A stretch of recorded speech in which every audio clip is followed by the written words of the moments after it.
Salut les vagabonds, je suis trop contente de vous retrouver aujourd'hui dans cette nouvelle vidéo. On va parler aujourd'hui de bivouac, on va parler d'hygiène en bivouac, comment rester propre. J'aborde cette question un peu plus pratique parce que c'est une question qui m'a souvent été posée. Mais comment tu fais pour te laver? Mais c'est pas sale de faire du bivouac et comment on prend une douche en bivouac? Enfin bref, c'est le genre de questions auxquelles j'ai déjà été confrontée. Donc je me suis dit que ce serait une bonne idée de pouvoir un petit peu répondre à ces questions tout en donnant des informations pour les gens qui font du bivouac et qui pourraient être intéressés par cette question-là. Donc on va aborder la question de la douche en bivouac, on va aborder les alternatives à la douche, comment se laver autrement qu'avec une douche. Et puis on va aborder aussi la question des produits, parce qu'évidemment en pleine nature il faut utiliser absolument des produits qui soient biodégradables et surtout naturels. Et puis en fin de vidéo je vous expliquerai un petit peu aussi comment moi je faisais pour laver mon linge sur le chemin de Compostelle et pour laver ma vaisselle aussi lorsque je faisais du bivouac. Donc toutes ces questions, on va parler d'hygiène de bivouac et c'est vrai que moi je m'appuie beaucoup sur mon expérience sur le chemin de Compostelle, comme souvent sur ma chaîne vidéo. Si vous me suivez depuis un certain temps, vous commencez à le savoir. Et c'est parti, je vais vous expliquer un petit peu tout ça. Et avant de rentrer dans le vif du sujet, avant même de se lancer là-dedans, si vous souhaitez connaître le contenu de ma trousse de toilette que j'avais lorsque j'étais sur le chemin de Compostelle, qui était une trousse de toilette assez minimaliste, il faut le dire, j'ai fait une vidéo sur ce sujet il y a déjà un certain temps, et donc la vidéo va s'afficher juste ici, si vous voulez aller la voir. Ceci étant dit, on va pouvoir s'attaquer au sujet. Gros point numéro 1, on va parler de la douche. Alors comment faire pour avoir une bonne douche lorsqu'on fait du bivouac? Il y a en effet des astuces pour pouvoir trouver des douches sur son chemin de Compostelle, même si on fait du bivouac. La solution numéro 1 qui moi m'allait le mieux, c'était que de toute façon j'alternais entre le bivouac sur le chemin de Compostelle ou les gîtes, souvent une nuit sur deux, des fois quand même 2 nuits ou 3 nuits en bivouac de suite, ça m'est arrivé plus d'une fois, mais en général j'alternais pour avoir quelques douches dans les gîtes, parce que c'est vrai que ça fait quand même du bien d'avoir une bonne douche chaude de temps en temps. Mais de temps en temps, il arrive que l'on puisse avoir accès à une douche chaude dans certains villages, surtout en France. Je vous avoue qu'en Espagne, ça ne m'est jamais arrivé de trouver ça sur mon chemin. Donc en France, sur le chemin, il arrive qu'il y ait des villages qui aient des sanitaires avec des douches qui soient public. Sur mon chemin, ça a vraiment été, moi, pour le coup, du hasard lorsque je les ai trouvés, parce que je ne savais pas vraiment que c'était possible.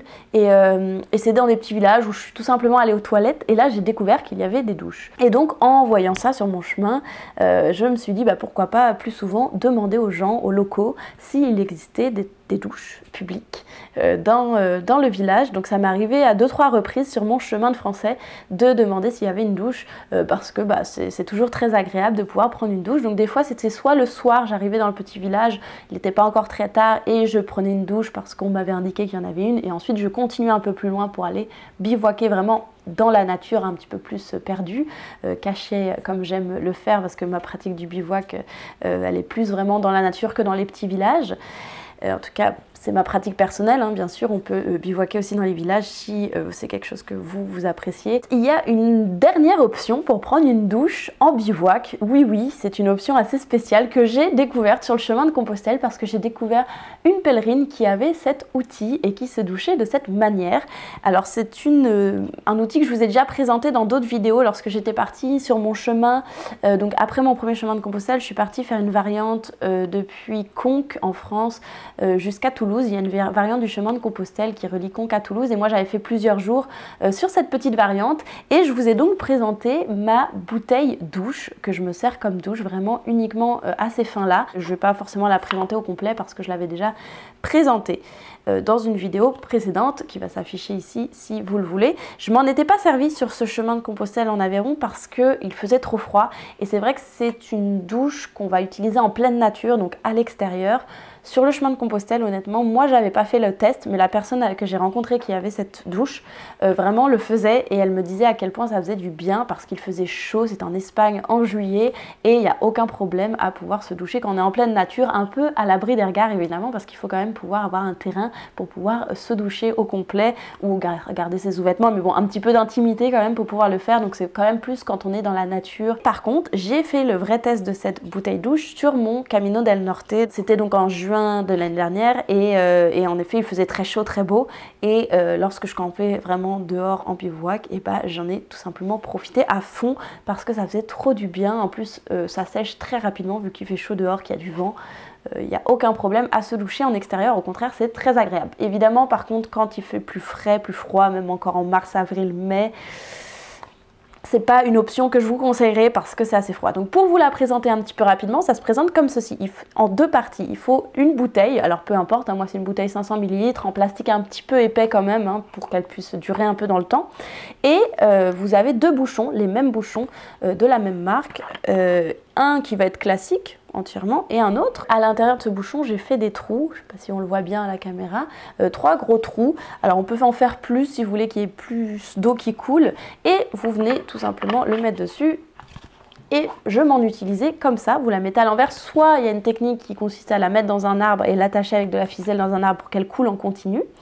Mais sachant que moi j'utilise une petite bouteille, c'est pas honnêtement je pense la bonne option si vous voulez garder l'eau. Moi ce que je faisais c'est que voilà, je me douchais comme ça, je la passe au-dessus de moi, ensuite je me savonne et ensuite avec le reste d'eau, je repasse l'eau tout autour sur mon corps. Elle couvre le corps en entier quand on savonne. Les cheveux, avec les cheveux longs, c'est un petit peu plus compliqué de laver vraiment bien tous les cheveux. Donc voilà, si vous voulez aussi vous laver les cheveux, pensez à prendre de l'eau un petit peu en plus que juste 500 ml. Moi en général je privilégiais quand même de me laver les cheveux lorsque j'avais accès à une douche dans un gîte ou une douche ailleurs. C'est quand même plus facile.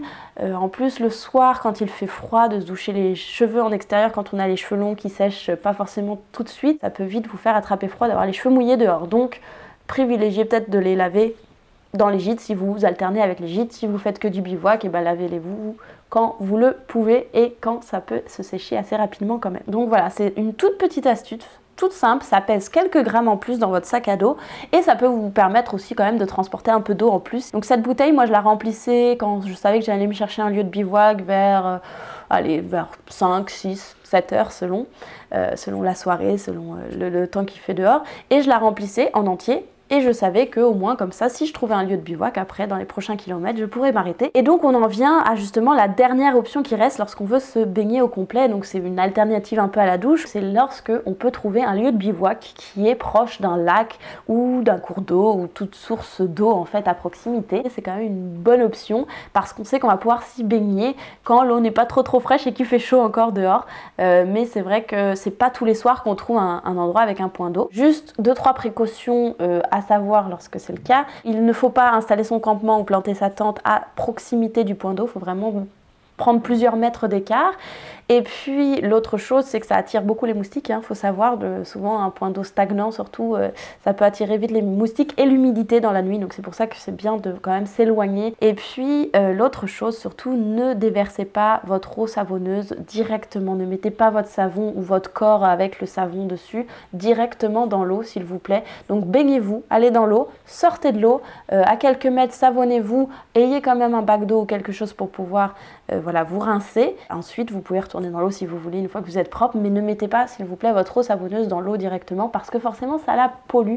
Même si votre savon il est biodégradable, ce n'est pas fait pour se biodégrader dans cette eau. Ça peut aller directement dans une source d'eau, le savon, enfin voilà, c'est pas forcément bon pour la nature ni pour les poissons ou tous les animaux qui peuvent vivre dans ces cours d'eau.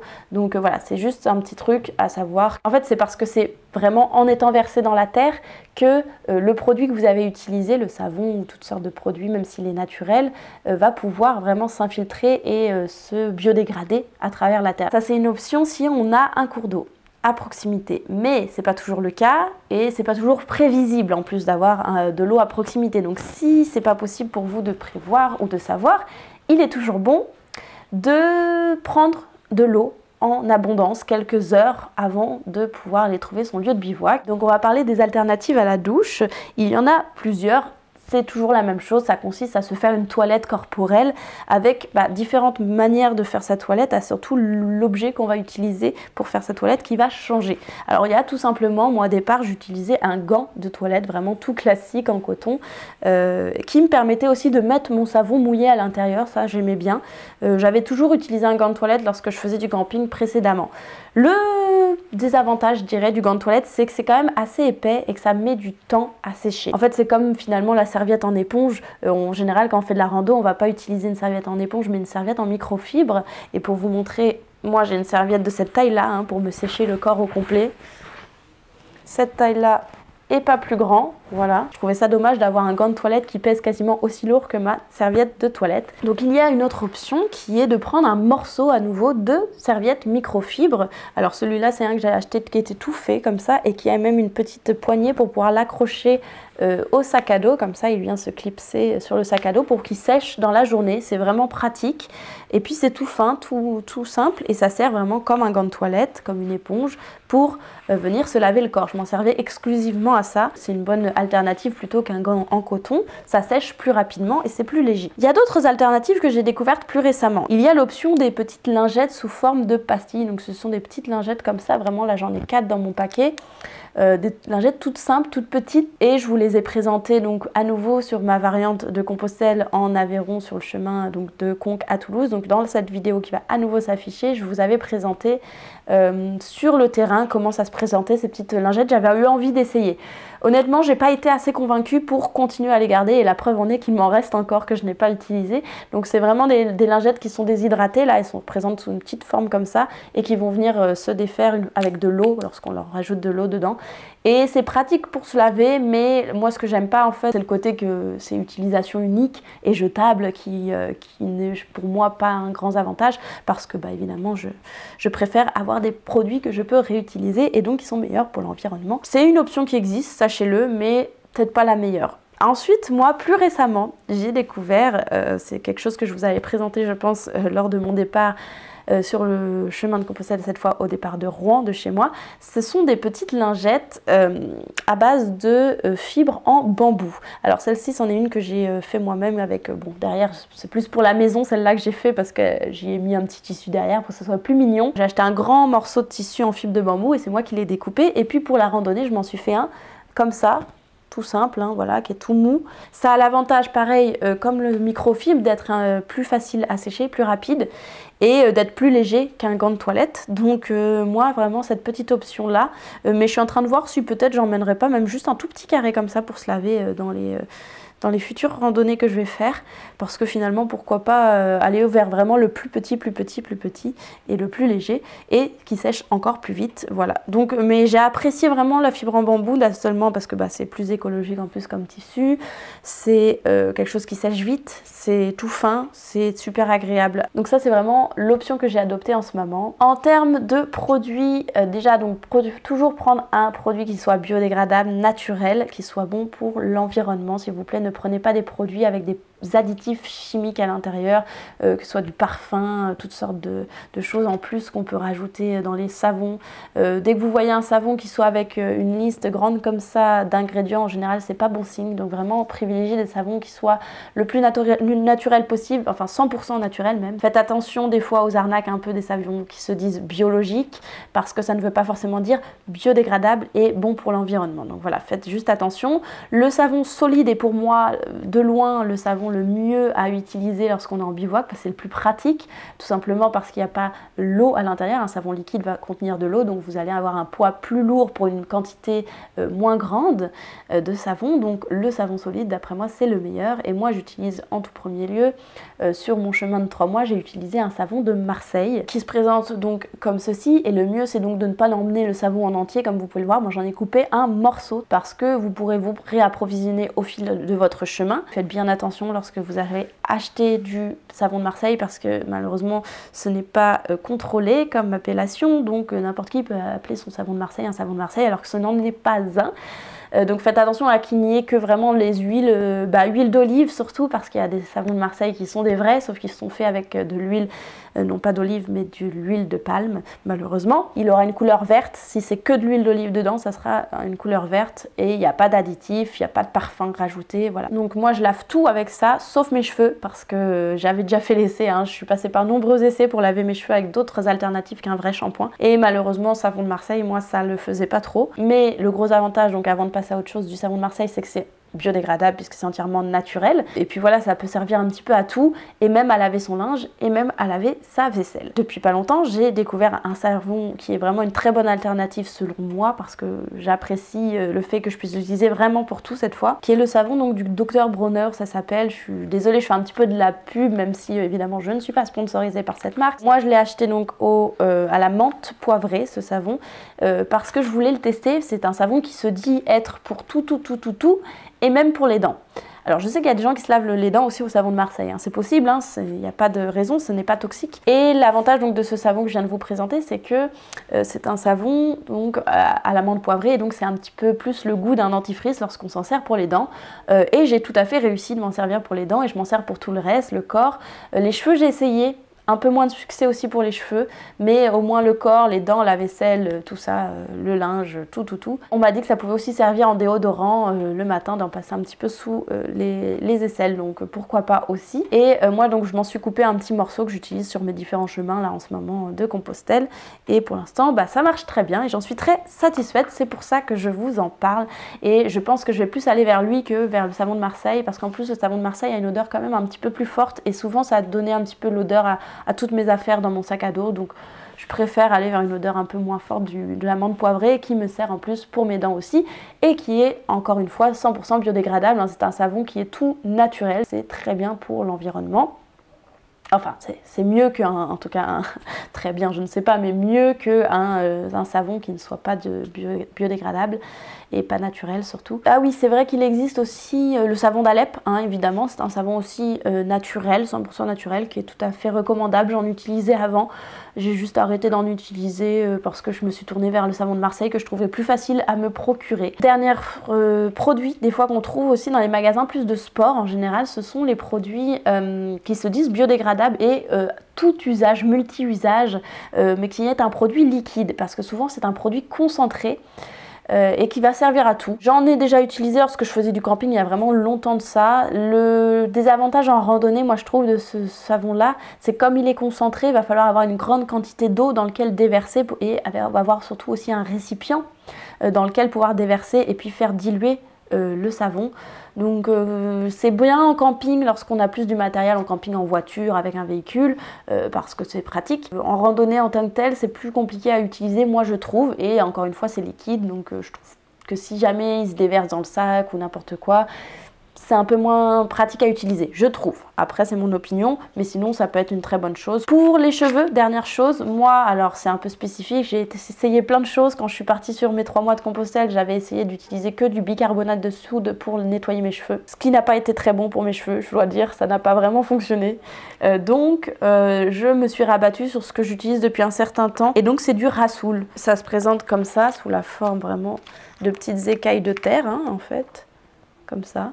Et du coup, bah, c'est super top parce que ça lave super bien les cheveux, ça les démêle en plus, donc moi je trouve ça génial. Et c'est surtout le fait que ça soit 100% naturel, que ça soit solide et que j'ai pas à utiliser autre chose, ou un savon, un shampoing qui soit manufacturé finalement. C'est vraiment juste de la terre, de l'argile que je mets dans mes cheveux et je suis vraiment contente du résultat. Je vous avoue que depuis, à chaque fois, je réutilise des fois vous savez, des shampoings solides ou des choses comme ça entre deux quand je suis chez moi.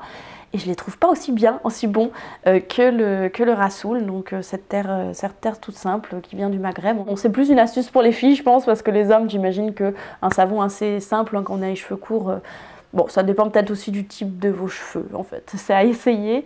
En tout cas, pour moi, le Rasoul marche très très bien. Et en fait, je le mets tout simplement quand je suis en train de faire ma toilette avec un petit peu d'eau. Genre, ça forme une petite pâte dans la main. Et puis ensuite, bah, je le mets bien partout sur mes cheveux. Évidemment, ça ne mousse pas, mais aucun problème. C'est comme une application d'un masque, hein. Si vous avez déjà fait un masque pour les cheveux, bah, tout simplement, c'est la même chose. On laisse poser un certain temps et puis on rince. Donc voilà tous les produits que moi j'utilise sur le chemin de Compostelle lorsque je fais du bivouac. Si vous avez d'autres conseils sur d'autres produits à utiliser qui soient naturels pour le bivouac, n'hésitez pas à me le mettre dans les commentaires en dessous. Ça serait cool de pouvoir aussi avoir ce que vous utilisez ou savoir si on utilise les mêmes choses ou pas. Et donc on arrive au troisième point de cette vidéo qui est le linge et la vaisselle. Encore une fois, pour faire son linge ou pour faire sa vaisselle, il va falloir avoir pas mal d'eau avec soi lorsqu'on n'est pas dans un lieu qui a un point d'eau.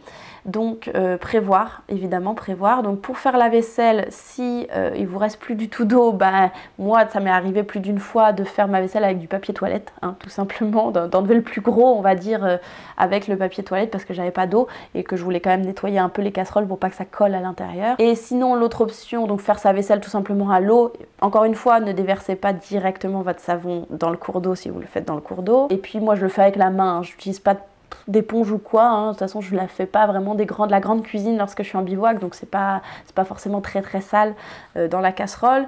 Et puis j'utilise le savon de Marseille ou en l'occurrence maintenant mon savon Dr Bronner que j'utilise aussi pour la vaisselle. L'autre chose c'est que des fois je gardais quand même ma popote sale le soir et le lendemain matin lorsque j'arrivais dans un village avec un petit robinet et de quoi nettoyer, à ce moment là j'allais dans un lieu public pour pouvoir nettoyer ma popote et faire ma vaisselle au complet. Et puis pour le linge, on en arrive au linge, pareil, j'utilisais avant donc mon savon de Marseille, maintenant j'utilise mon savon du Dr Bronner pour le linge, c'est très efficace, ça fonctionne bien. Par contre, en général, mon linge, je ne le lavais pas le soir parce que à moins de me poser très tôt dans l'après-midi dans un lieu de bivouac, faut quand même que ça prenne un certain temps pour sécher puisque comme on lave à la main, le linge est encore pas mal imbibé d'eau, même si on a beau bien essorer, il y a quand même plus d'eau que si on le faisait dans une machine à laver classique.